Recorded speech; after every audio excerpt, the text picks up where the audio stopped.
বেতন বন্ধের সিদ্ধান্তের বিরুদ্ধে বিক্ষোভ প্রতিবাদে নামলেন দুর্গাপুর কেমিক্যালস কারখানার অস্থায়ী শ্রমিকরা। কস্টিক সোডা, ক্লোরিন সহ বিভিন্ন রাসায়নিক দ্রব্য উৎপাদনকারী এই কারখানাটি বন্ধ হয়ে গেছে গত 5 বছরেরও বেশি সময় আগে।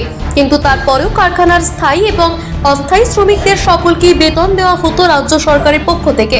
দুর্গাপুর কেমিক্যালস লিমিটেড নামে রাজ্য সরকার পরিচালিত এই সংস্থার স্থায়ী শ্রমিকদের রাজ্য সরকারেরই অন্যান্য বিভিন্ন দপ্তরে বদলি করে দেওয়া হলেও অস্থায়ী শ্রমিকদের বেতন বন্ধ করে দেওয়া হবে বলে সম্প্রতি বিজ্ঞপ্তি জারি করা হয়েছে। বুধবার কারখানার অস্থায়ী শ্রমিকদের একটা বড় অংশ কারখানার গেটে সমবেত হয়ে সরকারের এই সিদ্ধান্তের তীব্র বিরোধিতা করেন। বিক্ষোভকারীদের তরফে উজ্জ্বল পাল বলেন, স্থায়ী শ্রমিকদের কাউকে খাদ্য দপ্তর, জনস্বাস্থ্য কারিগরি দপ্তর, কাউকে স্বাস্থ্য দপ্তর প্রভৃতিতে দিন 10 আগে বদলি করে দেওয়া হয়েছে। একই সঙ্গে সংশ্লিষ্ট ঠিকাদারের মাধ্যমে তাদের কাছে জানিয়ে দেওয়া হয়েছে 31 ডিসেম্বরের পর তাদের কাউকে আর বেতন দেওয়া হবে না। উজ্জ্বল বাবুর প্রশ্ন, মাননীয় মুখ্যমন্ত্রী যেখানে বারে বারে বলছেন তিনি যতদিন আছেন ততদিন এই রাজ্যের একজন শ্রমিকও কাজ হারাবেন না, তাহলে তাদের জন্য এই ধরনের সিদ্ধান্ত কেন নেওয়া হলো? 31 ডিসেম্বরের পর তারা যাবেন কোথায়?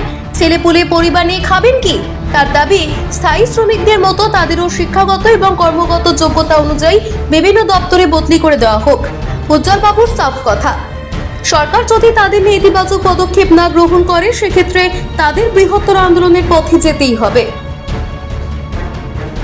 আমরা এখানকার ক্যাজুয়াল ওয়ার্কার্স আমরা 200 ওয়ার্কার্স আছি, ঠিক আছে, টোটাল 200 ওয়ার্কার্স আছি আমরা। তো তার মধ্যে 3-4 দিন আগে আমাদের পিএম সাহেব কন্ট্রাক্টরকে ডেকে 145 জনকে টার্মিনেট অফ ওয়ার্কস নোটিশ দিয়েছেন এবং বলেছেন 31 ডিসেম্বর আমাদের শেষ। তো আমরা এখানে এমন ওয়ার্কার্স আছে যাদের 35-40 বছর পিএফ আছে, যাদের 20-25 বছর পিএফ আছে, যাদের 15-20 বছর পিএফ আছে, এরকমও লোক আছে। এবং আমাদের কন্ট্রাক্টটা চেঞ্জ হয় কিন্তু আমরা অপরিবর্তিত থাকি, আমরা ডাইরেক্ট সবাই প্রোডাকশনের সঙ্গে যুক্ত। তো এইভাবে যেখানে আমাদের মাননীয় মুখ্যমন্ত্রী বলেছেন কারো কাজ যাবেন না, 60 ইয়ার্স অবধি থাকবে, সেখানে আমাদের 31 ডিসেম্বরের পর কী করে কাজ চলে যেতে পারে?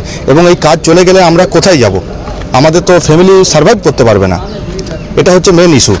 আর পার্মানেন্ট ওয়ার্কার্স আর কিছু কন্ট্রাকচুয়াল পার্মানেন্ট ওয়ার্কার্স ছিল তাদেরকে 10 দিন আগে ট্রান্সফার করে দেওয়া হয় বিভিন্ন দপ্তরে, ফুড ডিপার্টমেন্ট, পিএইচই, হেলথ, সব জায়গাতে ট্রান্সফার করে দেওয়া হয়। তো আমরা কোথায় যাব? আমাদের একটাই দাবি যে আমাদের কাজের বদলে কাজ দেওয়া হোক, যার যেরকম কোয়ালিফিকেশন আছে যেভাবে হোক, যাতে আমরা কিছু করে খেতে পারি, যেমন আমাদের চলছিল। আর পার্মানেন্ট ওয়ার্কারদের পেমেন্ট যদি 1 তারিখে হতো, ইন বিটুইন আমাদেরও পেমেন্ট 2 তারিখে হয়ে যেত। আমরা কোনো ফ্লাইং লেবার বা কিছু নয়, আমরা কন্ট্রাক্টরের যে ডাইরেক্ট ওয়ার্কার তা নয়, কিন্তু আমাদের এখানে কন্ট্রাক্টর পরিবর্তিত হতো এবং আমরা অপরিবর্তিত থাকতাম কন্টিনিউয়াসলি। এবং আমি তো আগেও বলেছি যে আমাদের পিএসআই কারো লোকের এখান থেকে রিটায়ারমেন্ট করেছে, 35-40 বছর এখানে সার্ভিস করছে, ডাইরেক্ট প্রোডাকশনের সঙ্গে যুক্ত ছিল। এটাই আমাদের বক্তব্য, যাতে আমাদের কাজের বদলে কাজ থাকে। রাতের অন্ধকারে দেখছি 31 ডিসেম্বর পর্যন্ত আমাদেরকে কাজ করার অনুমতি দিয়েছে, তারপর থেকে কাজের কোনো সিস্টেম নেই। 3 মাসের বেতন পাইনি, সেই কারণে আমরা আজকে গেছে এত লোক জড়ো হয়েছি, আন্দোলন করছি। কারণ আমাদেরও তো ধরুন বউ বাচ্চা, ছেলে মেয়ে, সবারই সুবিধা অসুবিধা নিয়ে এখানের মধ্যে এই কাজের মধ্যেই আমরা তো রয়েছি। আজকে যদি এই কাজ আমাদের হাত থেকে চলে যায় তাহলে আগামী দিন আমরা কী করব? কারণ মাননীয় মুখ্যমন্ত্রী নিজে বলেছেন যে আমার আমলে, এই সরকারের আমলে কারোর কাজ যাবে না, সুস্থভাবে মানুষ বাঁচবে, সুস্থভাবে কাজ করবে, সুস্থভাবে পরিষেবা পাবে। তো সেইখানে দাঁড়িয়ে আজকে কার যুক্তিতে এই ধরনের আমাদেরকে টার্মিনেটর দিল আর এই কাজ থেকে বরখাস্ত করলো, আর কেন বা বেতন আজ পর্যন্ত দেয়নি সেটা আমরা বুঝতে পারছি না। আমরা আগে মলাবাবুর কাছে গেছিলাম 2-3 বার, উনি আশ্বাস দিয়েছিলেন যে যেমন পার্মানেন্ট ওয়ার্কারদের জব যায়নি, ওদেরকে এক জায়গা থেকে অন্য জায়গায় স্থানান্তরিত করা হয়েছে, তোমাদেরকেও করা হবে, তোমাদের চিন্তার কোনো কারণ নেই। কিন্তু আজকে দেখছি দিন 10 আগে আমাদের হাতে চিঠি চলে এলো, সেই চিঠিটাও আবার কন্ট্রাক্টরের মারফত আমাদের কাছে এলো, গেটের মধ্যে কোনো নোটিশ নেই। জানি না এটা কী ধরনের ব্যাপার চলছে। যখনই আমরা কিছু বলতে যাচ্ছি সবাই ফোনে সুইচ অফ করে দিচ্ছে, কোনো কথা বলছে না।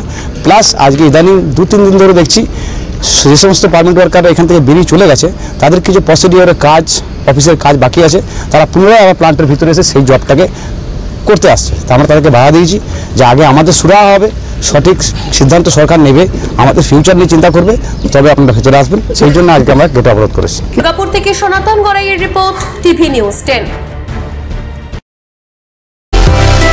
সুলভে সঠিক চিকিৎসার একমাত্র প্রতিষ্ঠান বিবেকানন্দ হসপিটাল। 24 ঘন্টা emergency service, blood bank, trauma care. আপনাদের সেবায় আমরা তৎপর। গুণমান ও পরিষেবায় দুর্গাপুর বিধাননগরের ডক্টর জাকির হোসেন এভিনিউর বিবেকানন্দ হসপিটাল শিল্পাঞ্চলের মানুষের মন জয় করেছে।